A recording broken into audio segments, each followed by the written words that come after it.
Salam sejahtera, dokter. Nama saya Chu Kim Sing, nomor metrik EAG 1800005, nomor metrik baru 1706-8087.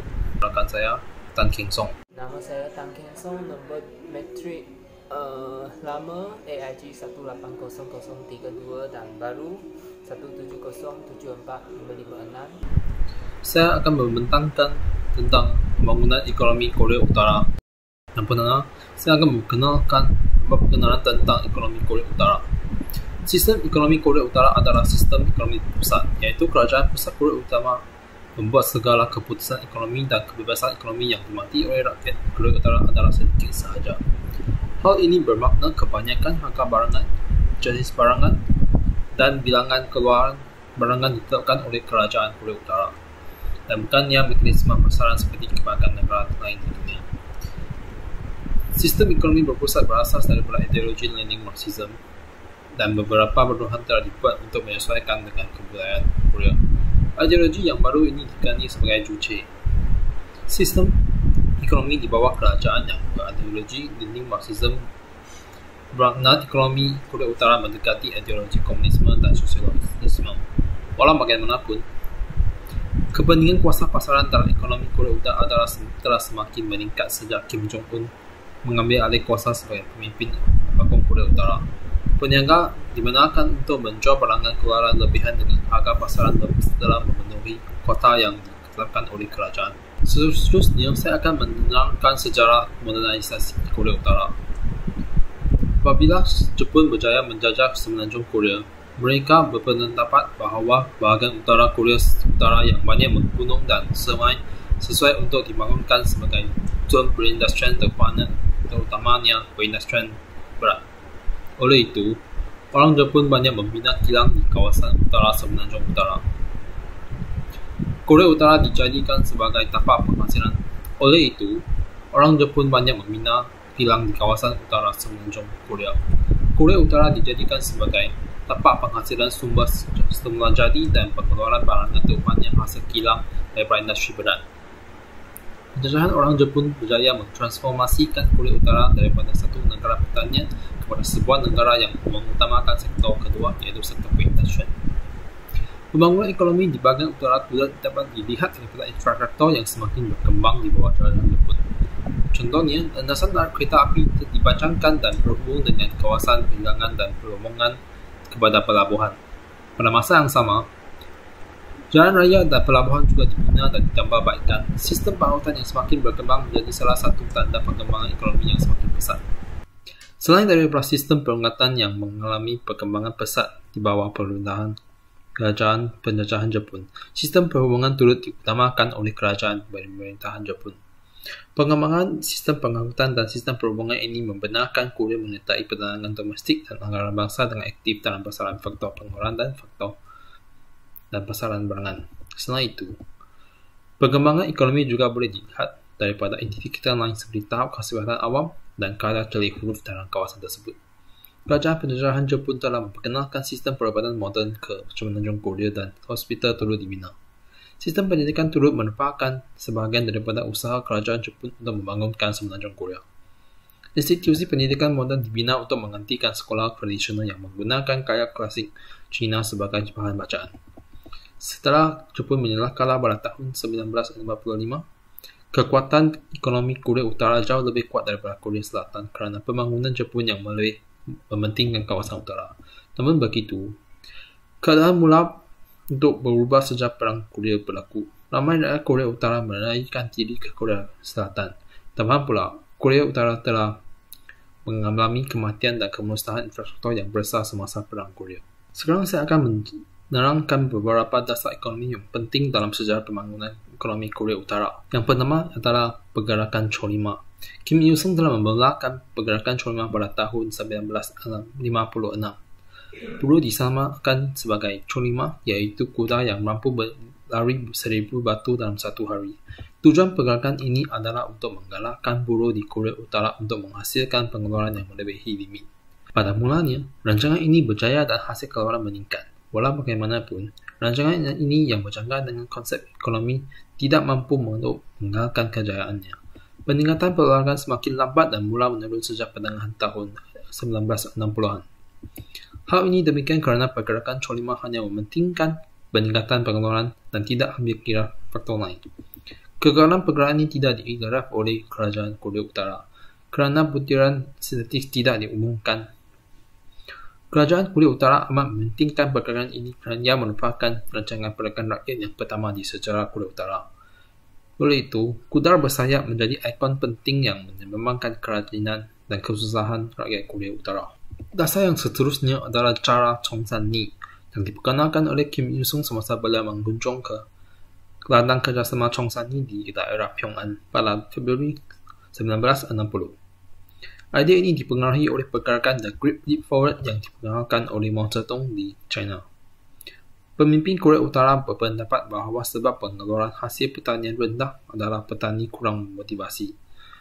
Maka pegawai dilantik di ladang untuk mengutip cadangan daripada petani untuk melaporkan kepada pemimpin parti supaya kerajaan boleh menetapkan polisi yang membawa kebaikan kepada mereka. Selain itu, kerajaan juga menyediakan bimbingan yang spesifik kepada buruh di ladang.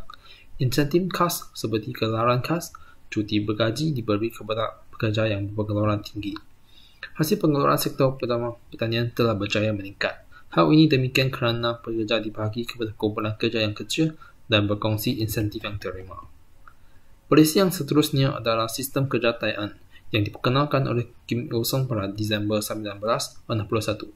Sistem ini boleh dikatakan sebagai cara Chongsan-ni bersih kilang kerana konsepnya yang lebih kurang sama dan diperkenalkan ketika cara Chongsan-ni berjaya meningkatkan pengeluaran hasil pertanian.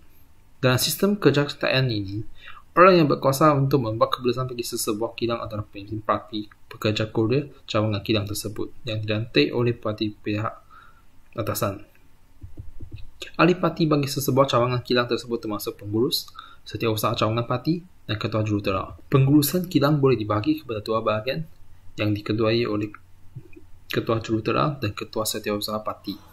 Ketua jurutera membuat keputusan mengenai urusan harian dan pengeluaran kilang terutamanya urusan yang lebih teknikal dan berkaitan dengan pengeluaran. Manakala ketua setiausaha bertanggungjawab dalam menguruskan politik dalam kilang. Keputusan ketua setiausaha adalah lebih tinggi daripada keputusan ketua jurutera. Sekarang, rakan saya Tan King Song akan membuat penerangan yang seterusnya. Dan saya akan bentangkan sektor ekonomi, pertanian, kehutanan perikanan, pembuatan, keuangan dan perkhidmatan lain. Seterusnya ekonomi baharu dan revolusi ekonomi dan budaya. Hubungan antara bangsa saya akan fokuskan hubungan antara Korea Utara dan Korea Selatan dan hubungan antara Korea Utara dengan China. Seterusnya reunification isu dan kesimpulan. Dan saya akan mulakan dengan sektor ekonomi, pertanian, kehutanan dan perikanan. Unit ladang akan ada satu jawatan pengurusan untuk menerapkan perintah kepada pasukan kerja, menetapkan jenis dan jumlah benih dan baja yang akan digunakan dan meletakkan kotak pengeluaran, dan semua hasil ini akan dihantar kepada pemerintah. Mereka dapat menjual lebihan hasil di pasar tempatan, tetapi semasa krisis makanan, lebihan di atas tahap sara hidup hilang.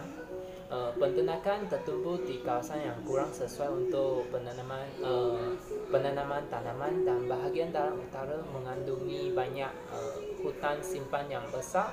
Perhutanan semula yang menekankan perhutanan ekonomi. Pemerintah juga memperluas penangkapan ikan secara komersial, dan juga ada aquaculture yang mewakili 1/4 daripada pengelolaan ikan. Dan pembuatan perusahaan milik negara dan pengelolaan bersama. Industri penting adalah besi dan kalori, mesin dan bahan kimia. Besi dan kalori tertumpu di Songning dan Choni, kemudian itu diperluas. Industri penting seterusnya mesin dihasilkan di Kansong dan Huchong. Industri penting last sekali adalah bahan kimia, iaitu baja dan petrokimia, tertumbuh di kawasan Anju di utara Pyongyang. Dan seterusnya tekstil di Pyongyang, Sinuiju dan Songchung. Keuangan dan perkhidmatan lain, Bank Pusat Republik Rakyat Demokratik Korea adalah bank terbitan yang satu-satunya dan gerakan won Korea Utara, dan mereka juga menerima semua pendapatan negara tak menyediakan modal. Selain itu juga ada bank perdagangan asing yang mengendalikan semua urus niaga asing. Sebagian besar pelawak datang dari Asia, terutama dari China. Pelancong dari barat dikawal ketat. Kawasan Gunung Konggang dan Kompleks Perintah Kansong. Dua daerah ini merupakan ekonomi khas negara, dan seterusnya ekonomi baharu. Ekonomi baharu ini macam black market. Mereka jual makanan, ubat-ubatan. Makanan dan ubat-ubatan ini diperoleh melalui perdagangan haram sempadan dengan China. Kemudian pasar ini ditindas tindakan keras, dan kemudian menjadi pasaran pengguna yang menjual banyak barang lah, dari barangan fashion ke produk elektronik. Kira-kira pasaran yang Madang ini ada 500 yang uju. Kemudian tidak lagi hitam dan beroperasi dengan biasa dan rasmi, menggantikan sistem peredaran negeri sebagai sumber barang harian untuk majoriti penduduk. Mereka juga ada e-dagang yang kira-kira 5.8 juta orang Korea Utara yang melayani internet nasional pada telefon pintar mereka pada tahun 2019. The Donjo, the Money Master, melabur dalam pembuatan tempatan. Jadi sebahagian besarnya termasuk produk pengguna untuk penggunaan tempatan. Pembaharan ini membolehkan perubahan ini ke ekonomi yang berdikari diri dan menggantikan import. Dan seterusnya, revolusi ekonomi dan budaya kita dapat lihat daripada Sukan Olimpik musim sejuk Pyeongchang, iaitu pemuzik terkemuka dari Korea Utara dihantar untuk tampil di Korea Selatan, dan Kuiten wanita. Pemimpin tertinggi Kim Jong-un menyaksikan persembahan kumpulan gadis Korea Utara Red Velvet di Pyongyang, dan pemuzik Korea Utara juga dihantar ke Beijing untuk membuat lawatan menghibur. Pengenalan budaya lain termasuk barat. Buku-buku Harry Potter sebelum ini juga dapat dibaca di Perpustakaan Nasional, dan filem-filem Bollywood seperti Three Idiots baru saja tayang di bawakan mereka. Mereka juga menghasilkan produk yang lebih banyak dikaitkan dengan barat seperti kasut Air Jordan. Seterusnya, hubungan antara bangsa ekonomi yang saya akan cakap hubungan dengan antara Korea Utara dan Korea Selatan dulu. Yang seperti yang kita tahu, hubungan Korea Utara dan Korea Selatan alami naik dan turun. Tetapi hubungan antara Korea Utara dan Korea Selatan rapat di bawah dasar Sunshine di zaman Kim Dae-jung. Pengerusi syarikat Korea Selatan Daewoo juga melawat ke Korea Utara dan mencapai persetujuan membina sebuah kompleks perindustrian ringan di Nampo. Hyundai Asan juga mendapat kebenaran untuk membawa kumpulan pelancong melalui laut ke Kumgangsan di pantai tenggara Korea Utara, dan baru-baru ini untuk membina Taman Industri Kansong yang luasnya 800 hektar, bampiran DMZ di Militarization Zone. Dan sidang kementerian antara Kim Jong-il dan Kim Dae-jung menyambung semula bahagian laluan kereta api Seoul dan Pyongyang Gyeonggi di Militarization Zone. Mereka juga membina lebuh raya 4 lorong yang memintas Strong Village di Panmunjom. Perdagangan merosot selepas Lee Myung-bak dipilih sebagai Presiden Korea Selatan pada tahun 2008 kerana Lee Myung-bak memberi tekanan kepada Korea Utara yang berhubungan dengan perkara nuklear. Dan selepas itu hubungan antara Korea Utara dengan China hubungan mereka agak rapat, kadang-kala tegang kerana program nuklear Korea Utara. China sering dianggap sebagai sekutu terdekat Korea Utara, dan China dan Korea Utara mempunyai perjanjian bantuan dan kerjasama bersama antara satu sama lain. China juga mengekalkan kedutaan di ibu kota Korea Utara, Pyongyang, dan kedutaan Korea Utara di China terletak di daerah Chaoyang yang berada di Beijing. Kemerosotkan hubungan China-Korea disebabkan oleh isu-isu seperti penangkapan bot nelayan China oleh Korea Utara dan lebih penting lagi, program senjata nuklearnya. Hubungan antara Korea Utara dan China semakin meningkat sejak 2018, terutamanya selepas Xi Jinping melawat Pyongyang pada Jun 2019. Perdagangan dengan China mewakili 57% import dan import Korea Utara dan 42% ekspor.